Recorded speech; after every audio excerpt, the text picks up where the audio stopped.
Assalamualaikum warahmatullahi wabarakatuh. Alhamdulillahilladzi kataba alaina syiyam wasilatan littaqwa wa tarbiyatan lil amanah fil amali wal kalami wan najwa. Ashhadu an la ilaha illallah wahdahu la syarika lah wa ashhadu anna sayyidana Muhammadan abduhu wa rasuluh la nabiyya ba'dah. Allahumma sholli wa sallim ala sayyidina Muhammadin wa ala alihi wa sahbihi ajma'in, amma ba'd. Ayyuhal muslimun yang dimuliakan oleh Allah, alhamdulillah kita panjatkan kehadirat Allah Azza wa Jalla yang telah memberikan limpahan nikmatnya kepada kita. Salah satunya nikmat iman, sehingga sampai sekarang kita masih istiqomah bisa menjalankan ibadah puasa di bulan suci Ramadan. Ayyuhal ikhwah yang berbahagia, yang terpenting hidup kita di alam dunia adalah bagaimana kita bisa mengambil dan membawanya sebagai bekal matinya kita. Dan ternyata dunia dan segala isinya tidak ada satupun yang akan dibawa oleh kita, kecuali satu, yakni amalan kita. Amalan kita pun terbagi dua. Ada amalan yang diterima di sisi Allah Subhanahu wa ta'ala, dan ada amal yang tertolak di sisinya. Kita terus berupaya bagaimana amalan kita diterima dan mendapatkan nilai di sisi Allah Subhanahu wa ta'ala. Kemudian apa sih syarat diterimanya amalan kita? Syaratnya hanya dua. Yang pertama adalah ikhlas, semata hanya mengharap ridha Allah Subhanahu wa ta'ala. Sebagian ulama menyebutkan ikhlas adalah sidqul abdi fi tawajjuhi ilallahi ta'ala i'tiqadan wa amalan. Dia melakukan ketaatan baik dalam keyakinan ataupun perbuatan seutuhnya, yabtaghi bihi wajhallahi ta'ala, semata yang diharapkan hanya Allah Subhanahu wa ta'ala. Karenanya ikhlas merupakan fondasi yang paling utama dari amal dan akhlak seorang hamba. Maka tak salah ketika ada ulama yang menggambarkan bahwa amalan itu seperti jasad kita dan ruhnya adalah keikhlasan kita.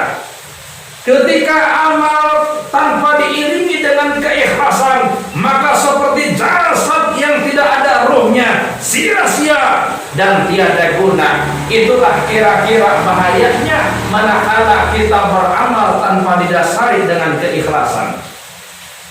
Ayyuhas shaimun yang dimuliakan oleh Allah, bagaimana pesan Rasul sallallahu alaihi wasallam kepada kita tentang sebuah cerita tiga orang yang dihisab di hadapan Allah Ta'ala yang dulu hebat ketika hidup di alam dunia. Yang pertama dihadapkan orang yang dulu ketika di dunia dia berjuang, rela mati di medan perang, dia menghadap Allah, ya Rabb, dulu aku berjuang rela mati di medan perang untuk memuliakan agamamu, tapi Allah berfirman, kadzabta, engkau dusta. Kenapa wahai Allah? Karena engkau berjuang supaya ingin dikatakan orang hebat, engkau berjuang supaya dikatakan pahlawan, yang kemudian engkau itu akan dikenang dan semua telah kau dapatkan. Yang kedua dihadapkan orang yang dulu ketika di alam dunia dia menuntut ilmu, belajar ilmu agama, dia mengajarkan Al-Quran, siang malam digunakan untuk mengajarkan orang. Dia ngadu di hadapan Allah, ya Rabb, dulu aku telah menyampaikan ilmumu supaya tunduk hamba-hambamu kepadamu. Kadzabta, engkau dusta. Kenapa wahai Allah? Karena engkau menyampaikan ilmu supaya menjadi orang yang semua ini telah kau dapatkan. Yang ketiga, dihadapkan orang yang diberikan oleh Allah harta kekayaan. Dia rajin bersedekah, membantu fakir miskin dan orang-orang yang membutuhkan. Dia hadap Allah, ya Rabb, dulu harta yang telah engkau berikan aku dermakan di jalanmu. Aku membantu orang-orang lemah supaya taat ibadah kepadamu. Kata engkau dusta. Kenapa wahai Allah? Karena engkau lebih sibuk mencari kedudukan di sisi hambaku, bukan mencari kemuliaan di sisiku. Engkau telah berdusta, engkau bersedekah supaya ingin dikatakan dermawan, dan ini semua telah kau dapatkan. Akhirnya ketiganya oleh Allah dijebloskan ke dalam api neraka. Kenapa? Sayang, tadi karena amalan tidak didasari dengan keikhlasan. Yang pertama, bukan berarti dia itu kurang dalam perjuangan, juga bukan kurang dalam pengorbanan, cuma satu, karena tidak ada ketulusan. Yang kedua, dia itu bukan berarti kurang menyampaikan ilmunya, tapi satu, karena kurang keikhlasannya.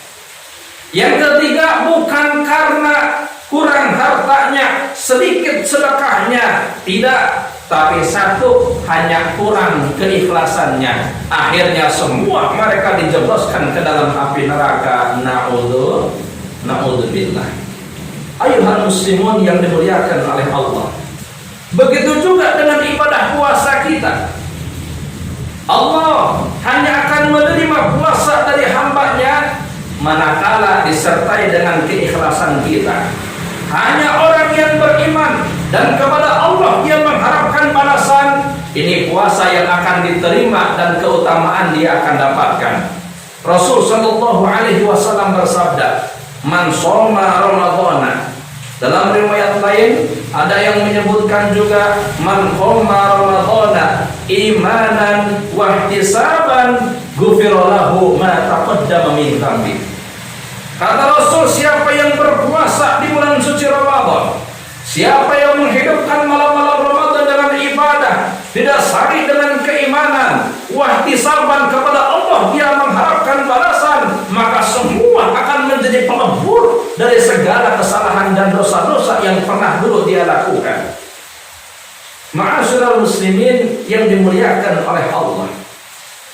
Setelah ikhlas yang pertama syarat diterimanya amalan kita, yang kedua adalah shawab, caranya benar sesuai dengan contoh dan tuntunan Rasulullah. Man amila amalan laisa alaihi amruna fahuwa raddun. Siapa yang beramal tanpa didasari dengan tuntunan dan contoh dariku, fahuwa raddun, maka amalannya tertolak di sisi Allah Subhanahu wa taala. Begitu halnya juga dengan kita dalam berpuasa. Ayuhas shaimun, kita harus mengikuti tuntunan Rasulullah. Bagaimana Rasul berpesan kepada kita, jangan hanya sekedar puasa menjaga perut hanya dari lapar dan dahaga, sementara yang lainnya kita tidak bisa jaga. Janganlah sampai kita cederai puasa kita hanya gara-gara lisan kita. Jangan sampai kita habiskan pahala puasa kita karena tidak bisa menjaga lisan kita. Jangan sampai kita berpuasa malah kita menebar fitnah dan ghibah. Jangan sampai di saat kita berpuasa berkata-kata keji, mengumpat, apalagi sampai marah-marah. Jangan sampai di saat kita berpuasa senang mencela. Jangan sampai di saat kita berpuasa berkata-kata dusta. Kenapa? Karena semua ini bakal menghabiskan pahala puasa kita. Rasul sallallahu alaihi wasallam bersabda, "Man lam yada qaula zur wal amala bih, falaysa lillahi hajatun fi ayyada'a ta'amahu wa syarabah." Siapa yang saat kita berpuasa tidak bisa menjaga perutnya, tidak bisa menjaga dari ucapan-ucapan dusta dan praktek-prakteknya, falaysa lillahi hajatun fi ayyada'a ta'amahu wa syarabah. Tidak ada hajat untuk Allah dari kita dalam meninggalkan lapar dan dahaga di siang harinya. Artinya pahala puasa kita sirna, puasa kita sia-sia tanpa mendapatkan nilai apa-apa. Na'udzubillah. Ma'asyiral muslimin yang dimuliakan oleh Allah. Makanya keikhlasan dan cara yang benar sesuai dengan tuntunan ini oleh Al-Hafidz Ibnu Katsir pernah menafsirkan dari Al-Kahfi ayat 110. Allah Subhanahu wa taala berfirman, "Faman kana yarju liqa'a rabbih falyamal 'amalan shalihan wa la yusyrik bi ibadati rabbih ahada." Al-Hafidz Ibnu Katsir menafsirkan bahwa siapa yang ingin berjumpa dengan Allah, maka syaratnya yang pertama falyamal amalan shalihah, melakukan amal soleh. Dalam arti amalan yang kita lakukan mencocoki sesuai dengan contoh dan teladan Rasulullah. Yang kedua, wala yusrik, dan janganlah sampai kita dalam beribadah menyekutukan Allah dengan yang lainnya. Manakala semua ini sudah kita terapkan, insya Allah akan diterima amal kita di sisi Allah Subhanahu wa ta'ala. Mudah-mudahan puasa tahun kita sekarang, seperti dalam syair pantun menyebutkan, jalan-jalan ke Ciracas, jangan lupa membeli kertas. Mudah-mudahan puasa tahun sekarang tidak hanya sebatas formalitas, namun makin hari makin berkualitas. Amin ya Allah ya Rabbal Alamin. Terima kasih atas segala perhatian. Mohon maaf atas segala kekurangan. Ihdinas syiratal mustaqim. Wassalamualaikum warahmatullahi wabarakatuh.